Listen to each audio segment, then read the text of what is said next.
আমাদের বাড়িতে আজকে সরস্বতী পুজো উপলক্ষে খিচুড়ি রান্না হচ্ছে। আর এখানে দেখো এখন কাটাকুটি করছে। আর এই দেখো এখানে সমস্তটা কাটা হয়ে গেছে, ফুলকপি, আলু, আর এখানে একটা চচ্চড়ির জন্য হচ্ছে।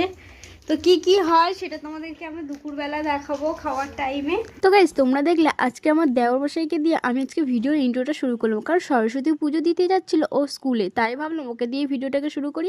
আর আজকে আমাদের সরস্বতী পুজোতে বাড়িতে কি কি মেনু হয়েছিল সেটা তোমাদেরকে বলেছিলাম খাওয়ার টাইমে বলবো।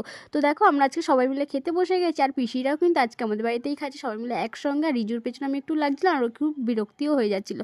তো চলো আমাদের মেনুতে কী কী হয়েছে সেটা তোমাদেরকে শেয়ার করি। আমাদের মেনুতে হয়েছিল খিচুড়ি, একটা লাবড়ার তরকারি, আলু ভাজা, বেগুন ভাজা মানে বেগুনি, আর হয়েছিল পাঁপড় ভাজা। আর খুবই টেস্টি হয়েছিল খিচুড়িটা। আর সমস্ত রান্না কিন্তু দিদাই করেছিল আমাদের বাড়িতে, আর উনিই বেশিরভাগ করে।